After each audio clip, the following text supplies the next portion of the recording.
श्री सद्गुरु महाराज की जय। सत्संग योग भाग एक, ध्यान बिंदु परिषद सामवेद का। यदि शैल समम पापम विस्तीर्णम बहुयोजनम विद्यते ध्यान योगेन नान्यो भेद कदाचन। कई योजन तक फैला हुआ पहाड़ के समान यदि पाप हो तो वह ध्यान योग से नष्ट हो जाता है। इसके समान पापों को नष्ट करने वाला कभी कुछ नहीं हुआ। सत्संग योग भाग 2, सब दर्जों के नाम और भेद। गुदा चक्र वह जगह जहाँ तीनों गुण और 5 तत्व पिंड ब्रह्मांड की रचना सिद्ध करके इकट्ठे हुए और उनकी शक्तियां बाहर में इस दुनिया में बांधी गई। इंद्रिय चक्र वह जगह जहाँ से कि रूप बनने की शक्ति पैदा होती है, मालिक इसका ब्रह्मा है। नाभि चक्र वह जगह जहाँ से कि पालन करने की शक्ति पैदा होती है, कायम होता है, मालिक इसका विष्णु है। हृदय चक्र वह जगह जहाँ से कि नाश शक्ति पैदा होती है और रूप पे हर किस्म की कांट छांट करती है। कंठ चक्र वह जगह विद्या तथा इल्म का प्रकाश होता है, मालिक इसकी सरस्वती है। षट चक्र वह जगह जहाँ पिंड ब्रह्मांड दोनों की हद मिली है, इसको छठा चक्र इसलिए कहते हैं कि इसके 5 चक्र और हैं। सहस्त्रदल कमल वह जगह जहाँ से कि 5 तत्व पैदा हुए और सूक्ष्म पर स्थूल की लपेट चढ़ी, कुल अच्छे बुरे कर्मों का फैसला होकर जीव दुनिया को इसी जगह से लौटाया जाता है, मालिक इसका ओम। त्रिकुटी वह जगह जहाँ से कि 3 गुण पैदा हुए और कारण पर सूक्ष्म की लपेट चढ़ी, इसे ब्रह्मलोक कहते हैं और मालिक इसका ओंकार है, पर ब्रह्म परमात्मा अल्लाह अकबर। महाशून्य शून्य। श्री सद्गुरु महाराज की जय। एक पड़ोसी के साथ दूसरा पड़ोसी मिलकर रहो। एक गांव के लोग दूसरे गांव के लोगों को मेल करके रहो। एक प्रांत के लोग दूसरे प्रांत के से मेल करके रहो। एक देश के लोग दूसरे देश के लोगों से मिलकर रहो। यह मेल कौन कराएगा? सत्य का व्यवहार। मैंने देखा कि 2 मैने चिड़िया आपस में लड़ रही थी। एक कचिया उधर से आई और दोनों के सिर में चोंच मारकर लड़ाई छुड़ा गई। जब चिड़िया में ऐसी बात है तो मनुष्य को कैसा होना चाहिए? यह ईश्वर की तरफ से प्रेरणा है कि एक दूसरे को सुख पहुंचाएं। उत्तम संस्कृति के लिए बड़ों का आदर और उनके सामने में नम्र अवश्य रहें और अपने से छोटों को प्यार करें। श्री सद्गुरु महाराज की जय। श्री सद्गुरु महाराज की जय। श्री सद्गुरु महाराज जी की वाणी। भोजन का प्रभाव मन पर भी पड़ता है। प्यारे धर्म प्रेमी सज्जनों, पापों का नाश करने के लिए लोग यज्ञ, तीर्थ, दान, व्रत आदि करते हैं, किंतु पौराणिक इतिहास से पता चलता है कि इस प्रकार दान पुण्य आदि कर्म से पाप नहीं कटता। हाँ, पाप का फल अलग और पुण्य का फल अलग भोगना पड़ेगा। महाराज महाराज युधिष्ठिर ने भगवान श्री कृष्ण के प्रेरणा से एक झूठ कहा था। उसके बाद और पहले भी उन्होंने कितने दान पुण्य आदि किए। भगवान श्री कृष्ण का दर्शन तो बारंबार और बहुत समय तक उनको हुआ ही करता था, किंतु पाप का फल उनको भोगना ही पड़ा। वह फल न भगवान के दर्शन और सानिध्य से मिटा, न पुण्य कर्म करने से ही कटा। कर्म मन से, वचन से और कर्म से 3 प्रकार से होते हैं। तीनों के फल भी अवश्य होते हैं। हम जो कुछ भी करते हैं सब पुण्य ही पुण्य या सब पाप ही पाप नहीं कह सकते। कुछ अच्छे और कुछ बुरे कर्म दोनों अनिवार्य रूप से होते रहते हैं तथा इन दोनों का फल इस लोक और परलोक दोनों में अनिवार्य रूप से भोगना पड़ता है। कायिक, वाचिक और मानसिक 3 तरह के कर्म होते हैं और कर्म भी 3 तरह के होते हैं। कर्मों में जो पूर्व संस्कार रूप कारण के बिना अथवा प्रारब्ध रूप कारण के बिना हो वह पुरुषार्थ जनित क्रियमान कर्म कहलाते हैं। जिनके फल लोग जो फल भोगे नहीं जा गए हैं, जो एकत्र हुए पड़े रहते हैं, वे संचित कर्म कहलाते हैं। और संचित कर्मों में से जिन कर्मों के फल को जीव भोगते हैं वे प्रारब्ध कर्म कहलाते हैं। हम लोग के अनेक जन्म हुए हैं, अनेक जन्मों में कर्म को हम लोग भोगते रहते हैं। तीनों कर्मों से छूटने के लिए ध्यान योग के अतिरिक्त और कोई साधन हो ऐसा संभव नहीं। ध्यान योग करने वाला सदाचारी होगा, अगर सदाचारी नहीं होगा तो उससे ध्यान योग नहीं बन सकता। इसलिए हमारे यहाँ के सत्संग में पंच पाप, झूठ, चोरी, नशा, हिंसा और व्यभिचार का निवारण करने के लिए कहा गया है। पाप कर्म करने वाला ध्यान की ओर नहीं जा सकता। कोई झूठ बोलता है क्यों? पापों को छुपाने के लिए, किसी को ठगने के लिए। सब पापों को छुपाने के लिए झूठ एक आड़ पर्दा है। झूठ बोलना अनैतिक है। अनैतिक में बरतने वाला विषयासक्त होगा, यह निर्विषय की ओर बढ़ नहीं सकता। चोरी मत करो। चोरी कर्म करने वाला कितना अर्थ लोलुप है कि दूसरे का धन छिपकर लेने जाता है। मादक द्रव्यों के सेवन से तामस प्रधान राजसी वृत्ति होती है। ऐसे स्मृति वाले को ध्यानाभ्यास में सफलता की प्राप्ति नहीं होती। जो व्यभिचारी है वह काम लोलुप है, विषयासक्त है। यह ध्यान योग में कैसे बढ़ सकता है? आहार से मन बुद्धि में असर पड़ता है। बकरे का मांस और हिरण का मांस दोनों का एक ही गुण नहीं होता। सोना भस्म खाने से और गोईठा भस्म खाने से दोनों एक समान नहीं होता। रजोगुणी भोजन से चंचलता और तमोगुणी भोजन से मूढ़ता उत्पन्न होती है। सात्विक भोजन से सात्विक ज्ञान, मनोनिरोध और शांति का गुण उपजता है। आजकल के कुछ नए ख्याल के लोग, जिनके यहाँ पहले अंडा नहीं खाया जाता था, अंडा खाने लगे हैं। सुनकर दुख होता है। मानव शरीर का उच्च गुण जलचर, थलचर और नभचर आदि पशु पक्षियों के शरीर में नहीं है। अपने ऊंचे गुण वाले शरीरों से नीचे गुण वाले शरीरों का मांस और अंडा देकर अपनी बुद्धि को नीच गुण वाले शरीरधारी की बुद्धि की तरह मत बनाओ, क्योंकि भोजन का प्रभाव मन बुद्धि पर अवश्य होता है। यदि कोई कह दे कि अंडा खाने में हर्ज नहीं, तो जानना चाहिए कि उस बड़े से भी भूल हो गई है।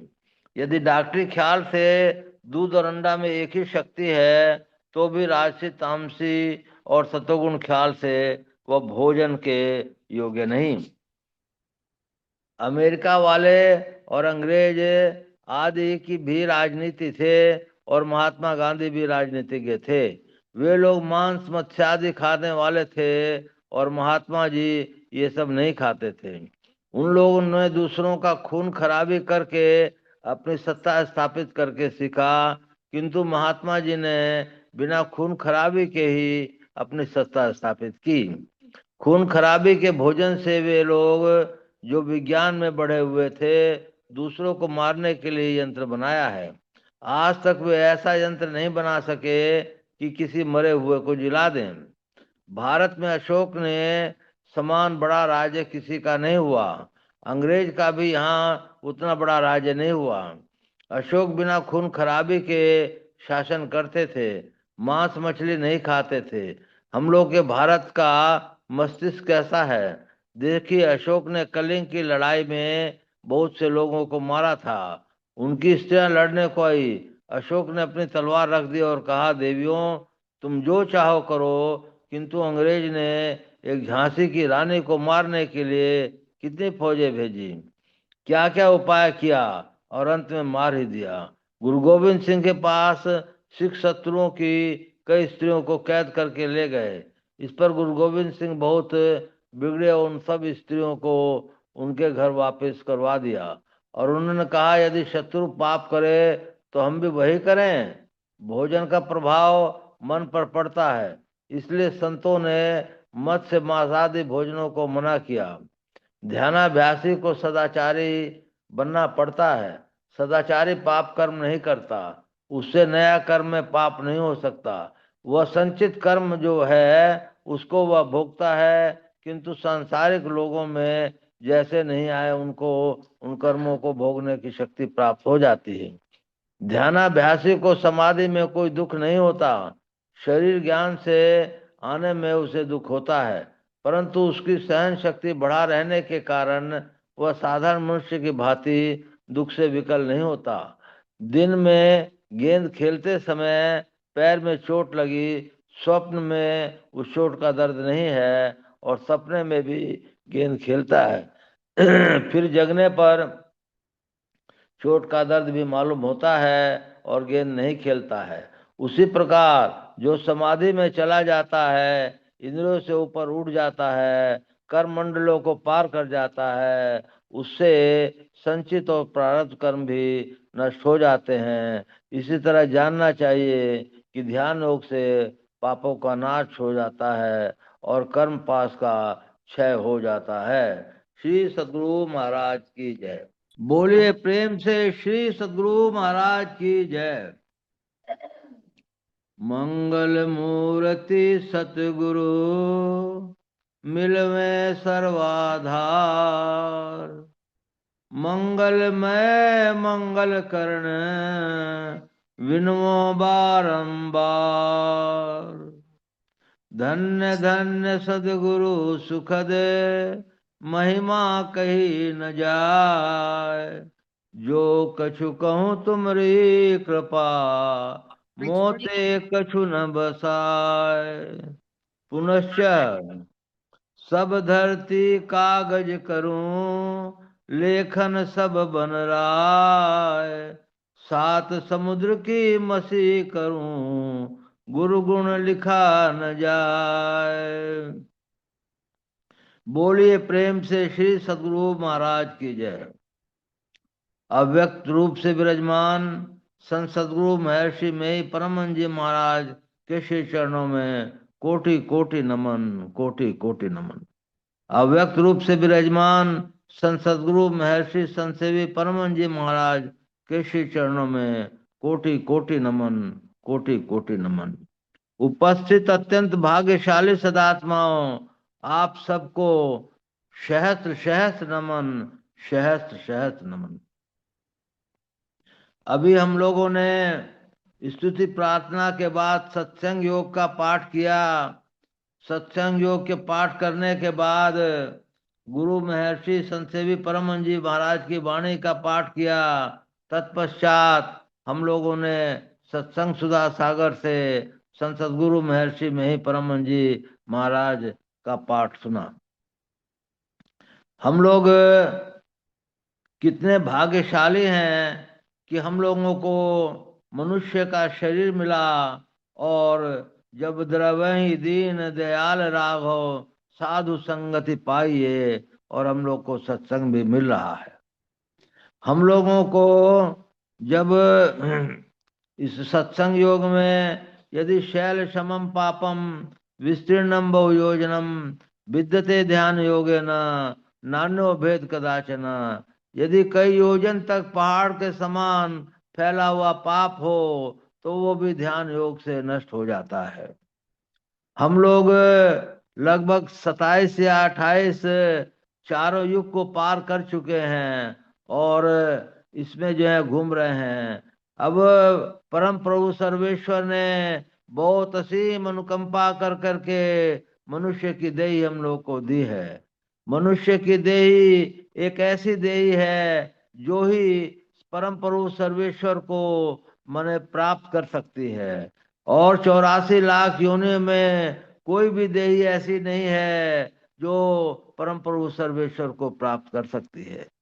इसमें इसलिए जानना चाहिए कि हम लोग कैसे भी हैं, लेकिन इन 83,99,999 योनियों से श्रेष्ठ हैं। जब प्रभु की कृपा होती है तब मनुष्य देही मिलती है। इस मनुष्य देही का यदि हम लोग लाभ न उठाएं तो हम लोग ईश्वर के प्रति वफादार नहीं होंगे। इसलिए इस देही का लाभ उठाना चाहिए और परम प्रभु सर्वेश्वर को प्राप्त करने का यत्न करना चाहिए। इसी यत्न के क्रम में जो सत्संग योग का पाठ हुआ, यदि शैल समम पापम विस्तीर्णम बहु योजनम विद्यते ध्यान योगेन नान्यो भेद कदाचन, यदि पहाड़ के समान फैला हुआ पाप हो तो वो भी ध्यान योग से नष्ट हो जाता है। क्योंकि हम लोग 27 से 28 कलवंतर में कितने जीवन बिता चुके हैं कोई अंदाजा नहीं। पहले सतयुग की उम्र 1 लाख वर्ष होती थी, द्वापर की 10,000, त्रेता की 10,000, द्वापर की 1,000 और कलयुग की अब 100 वर्ष उम्र है। इसने इतने इतने समय तक हम लोग जो है किसी न किसी योनि में रहे हैं। अब हम लोग परम प्रभु सर्वेश्वर की अनुकंपा से मनुष्य योनि में आए हैं। मनुष्य योनि में भी आए हैं और प्रभु की कृपा से संत सद्गुरु महाराज से दीक्षित भी हुए हैं। इसलिए इस मनुष्य जन्म को हम लोग को बेकार नहीं जाना चाहिए। दूसरा, मैं हम लोगों को पाठ में आया है कि जो 14 तबक का हाल के बारे में बताया गया है कि किस तरह से हम लोग कहाँ कहाँ जाते हैं, कौन कौन जो है क्या क्या ये करते हैं। हम लोग जब षट चक्र में पहुंचते हैं तो इंद्रियों का हम लोगों को प्रकाश मंडल के कुछ भाग में और अंधकार मंडल के कुछ भाग में रहते हैं। षट चक्र पे अपने को हम लोग टिका करके रख सकते हैं तो हम लोग बहुत भाग्यशाली हैं। षट चक्र पे अपने को नहीं टिका के रख सकते हैं तो हम लोगों को टिका के रखने का प्रयत्न जानना चाहिए। षट चक्र में माने दो भाग में बटा हुआ है, आधा पिंड में और आधा ब्रह्मांड में। अब इसके बाद हम लोग उसके किताब के अनुसार सहज दल कमल में आते हैं। सहज दल कमल में यहाँ पर हम लोगों को तारा मंडल जो है पूर्ण रूप से साफ एकदम नजर आता है और जीव को दुनिया में से यहीं से लौटाया जाता है। चाहे कोई भी प्राणी हो, उसको जीव को दुनिया को यहीं से लौटाया जाता है। उसके बाद हम लोग जब त्रिकुटी में जाते हैं तो त्रिकुटी में सूर्य के दर्शन होते हैं। सूर्य के दर्शन होने से हम लोगों को बहुत लाभ होता है। बहुत भाग्यशाली ही उस स्थान पर पहुंच सकते हैं, क्योंकि उस स्थान पर पहुंचने के बाद उसके बाद हम लोग जो है शब्द की डगर पर चढ़ जाते हैं और शब्द की डगर पर चढ़े हुए की अधोगति नहीं होती। इसलिए हम लोग को वहां पर जब पहुंच जाते हैं तो जैसा संत महात्माओं ने कहा है, कर्म मंडल का नाश होता है। कर्म मंडल जब नाश को प्राप्त हो गया तो हमारा न शुभ कर्म रहा न शुभ कर्म रहा ले, और हम लोग जो हैं इस बंदी गृह से छूट जाते हैं। इसके पहले हम लोगों को दिखाया गया है कि भोजन का प्रभाव भी मन पर बहुत तरह से पड़ता है। जैसा खाए अन्न वैसा होए मन। तो भोजन हम लोग को सात्विक करना चाहिए। सात्विक तो करना ही चाहिए और मन जितना आवश्यकता है उतना ही भोजन करना चाहिए। गुरु महाराज को मैंने देखा है, महर्षि संतसेवी परमहंस जी महाराज को एकदम छोटे छोटे फुलके 1.5 रोटी जो है मैक्सिमम खाते थे। इस तरह से शुद्ध भोजन वो करते थे। इसी तरह के हम लोगों को भी शुद्ध भोजन करना चाहिए। चटपटा भोजन से हम लोग को दूर रहना चाहिए। मैं भी चटपटा भोजन करता हूँ, लेकिन आज से मैं चटपटे भोजन को छोड़ने की इच्छा रखता हूँ। हो सकता है प्रभु मेरी ये इच्छा पूरा करें। तो इसलिए भोजन का भी प्रभाव मन के ऊपर पड़ता है। आगे गुरु महाराज ने कहा आपस में मेल से रहो। मेल से रहना लोग आजकल का विद्या हो गया है कि जानते ही नहीं है। मेल किसको कहते हैं, मेल से लाभ कितना होता है, इस चीज को लोग भूलते चले जा रहे हैं। दुख होता है ये जानकर कि आपस में मने मेल जो है एकदम फूटते चले जा रहा है। जैसा मैं कई दफे रिपीट कर चुका हूँ, एक गृहिणी के घर में 3 साधु आए। तो गृहिणी जो है उनको भोजन करने के लिए बुलाने गई तो वो बोले कि नहीं, जब तक गृहपति नहीं होता है तो हम लोग नहीं जाते हैं। गृहपति के आने से उनने कहा कि जो है गृहपति को कहा कि आप उनको लिवा लाइए। गृहिणी ने कहा, वो लिवाने गए। तो बोले कि हम लोगों में से एक चलेगा।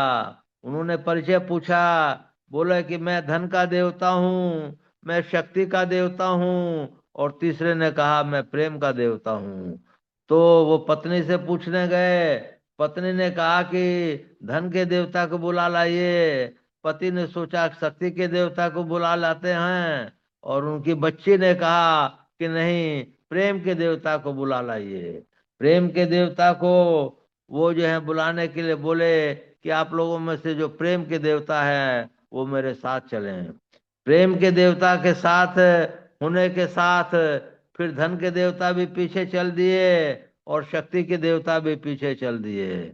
अब उन्होंने कहा, गृहपति ने, कि आप लोगों ने तो कहा था कि एक ही आदमी जाएंगे। बोले हाँ, अगर आप धन के देवता को मांग लेते या शक्ति के देवता को मांग लेते तो एक ही जाता, लेकिन आपने प्रेम के देवता को मांगा, इसलिए तीनों आपके साथ साथ हैं।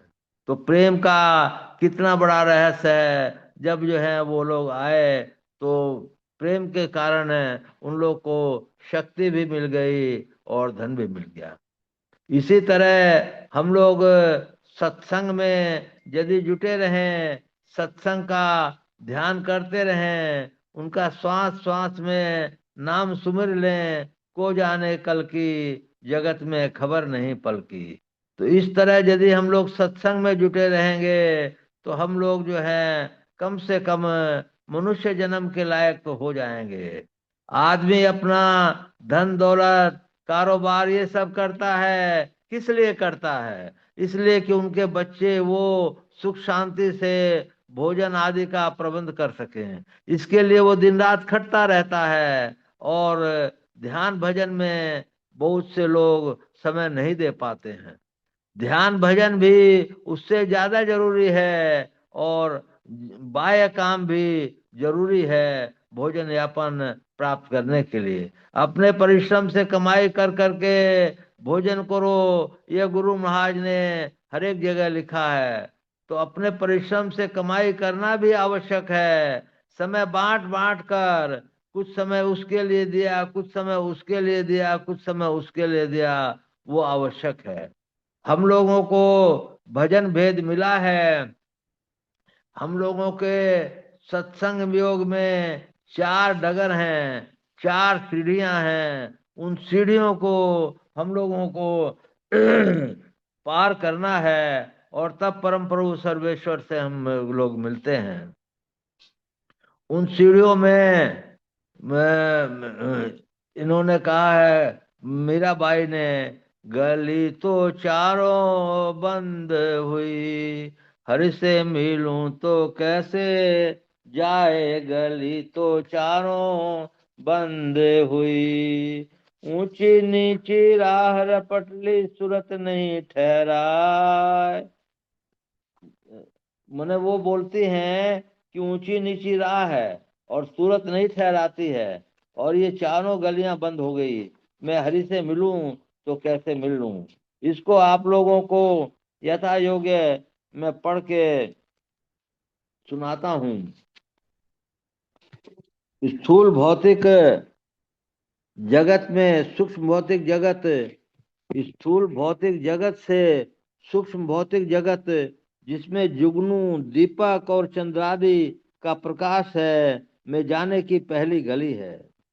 सूक्ष्म भौतिक जगत के रात्रि प्रकाश से सूक्ष्म तथा कारण भौतिक जगत के दिन के प्रकाश में जाने की दूसरी गली है। उक्त दिन के प्रकाश से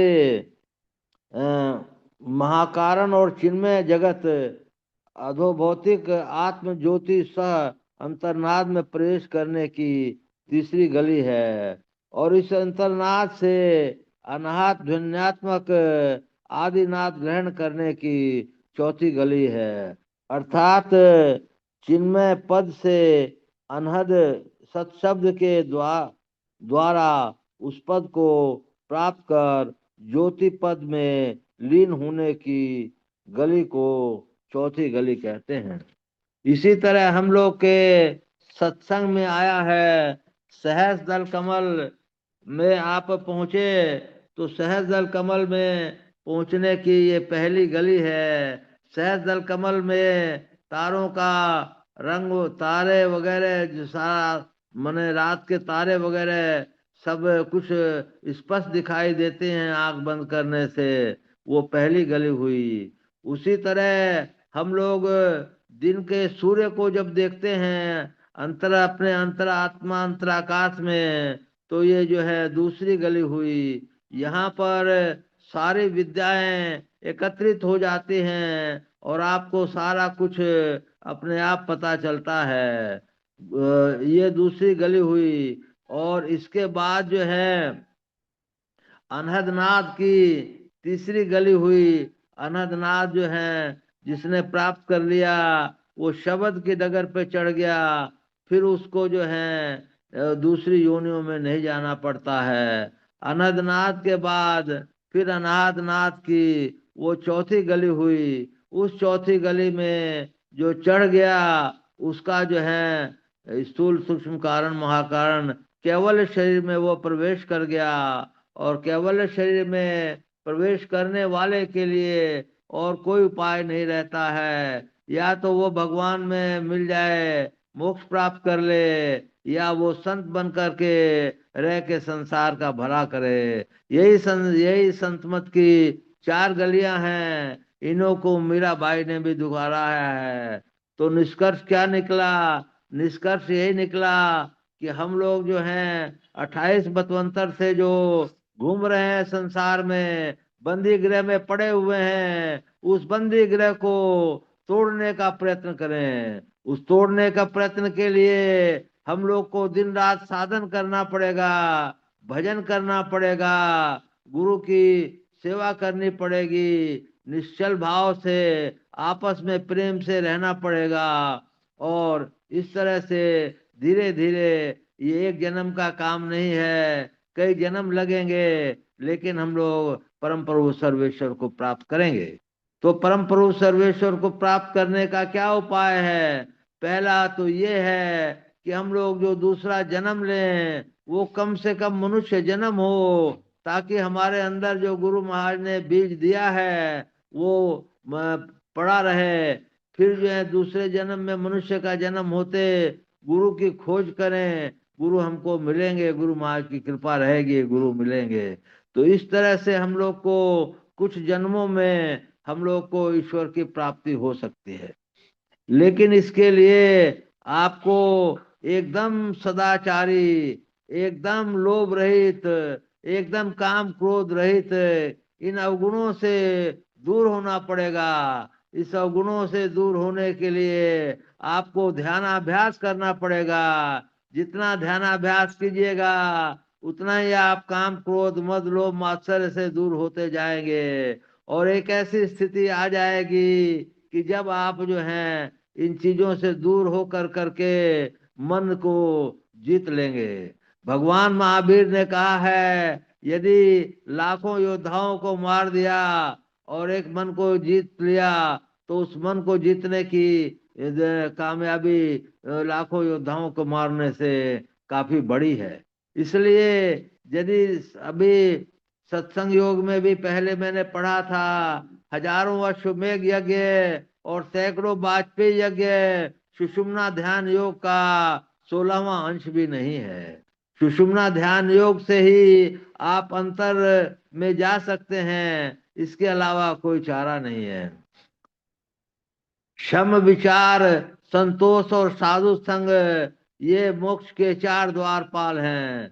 जब आप बिंदु ध्यान में चले जाते हैं तो उस समय आपकी स्थिति ऐसी हो जाती है कि क्षम विचार संतोष और साधु संग ये आपके पास जाते हैं। उसी में लगे रहना ही असली बात है। उसमें छूट जाने से फिर जो है वो प्राप्त करने से बहुत दिक्कत होती है। जैसे रामकृष्ण संत रामकृष्ण परमहंस जी ने कहा है कि मन सरसों के दाने के तरह है, एक दफे बिखर जाने से फिर इकट्ठा करना बहुत मुश्किल होता है। इसी तरह से ध्यानाभ्यास में अगर किसी को कुछ मिल जाए तो उसको बिखरने नहीं देना चाहिए। अगर बिखर गया तो फिर इकट्ठा करने में बहुत मुश्किल होती है। इसलिए हम लोगों को जो सत्संग से प्रेम करना चाहिए, उसकी कहानी अद्भुत है। जब द्रवहि दीन दयाल राघव साधु संगति पाइये, जेहि दरस परस समाग मादिक पाप राशि नसाइये। जब दीन दयाल द्रवते हैं तब हम लोग को साधु संगति मिलती है। इसलिए हम लोग को उसका लाभ उठाना चाहिए। प्रत्येक सांस में हम लोग जो है माने ईश्वर माने नाम जप करते रहना चाहिए और परम प्रभु सर्वेश्वर की प्राप्ति के लिए अग्रसर रहना चाहिए। जैसे संसार है उससे लाखों गुना परमार्थ है। इसलिए ये ध्यान में रखिए कि हमको परमार्थ प्राप्त करना है, हमको मुमुक्षु होना है, हमको सर्वेश्वर को प्राप्त करना है। इसके लिए संसार फिर जैसा गुरु महाराज कहते थे, संसार तो एक लिफाफा है, मूल्य परम प्रभु सर्वेश्वर आपके भाव का मानते हैं। आपके भाव में दिन रात तक यदि सर्वेश्वर हैं तो संसार तो आपको लिफाफे के तरह मिल जाएगा। जैसे कोई चीज बेचता है, मान लीजिए हीरा बेचने वाला केवल हीरे का मूल्य लेता है लेकिन उसके डब्बे का मूल्य नहीं लेता है। इसी तरह हमारा जीवात्मा जो चार शरीरों के बंधन में बंधा हुआ है, उस बंधनों को काट देंगे तो हमारा हमारा परम प्रभु सर्वेश्वर से मिलाप हो जाएगा। संसार में रुपया पैसा धन दौलत और खाने पीने की चीजें तो ऑटोमेटिकली मिलती जाएंगी। इसका उदाहरण विवेकानंद जी भी हैं। जब रामकृष्ण परमहंस जी के पास गए तो उन्होंने कहा कि प्रभु आप जो है माँ काली से बात करते हैं तो मेरे कुछ लिए कुछ धन का उपाय कर दीजिए। उन्होंने कहा कि तुम जाओ काली माँ के पास मांगो, वो तो सबकी माँ है। वो गए तो बोले मुझे ज्ञान दो, ध्यान दो, भक्ति दो, वैराग्य दो। यही चार चीज उन्होंने मांगी। दूसरे दफे भेजा तो भी चार चीज मांगी, तीसरे दफे भेजा तो भी चार चीज मांगी, लेकिन उन्होंने धन नहीं मांगा। उन्होंने रामकृष्ण परमहंस जी ने कहा कि देखो तुम्हारे किस्मत में धन नहीं है, परंतु सर्वेश्वर का ये विधान है कि जो भजन ध्यान करता है उसको मोटा खाने पहनने की कोई कमी कभी नहीं हो सकती है। इसलिए अपने लोगों को भजन ध्यान में लगे रहना चाहिए और किसी चीज की बहुत ज्यादा आशा नहीं करनी चाहिए। भजन ध्यान में लगे हुए को ये लोक में भी और परलोक में भी सुख मिलता है, यश मिलता है, कीर्ति मिलती है, चारों तरफ से वाह वाह होती है। बोलिए प्रेम से श्री सद्गुरु महाराज की जय।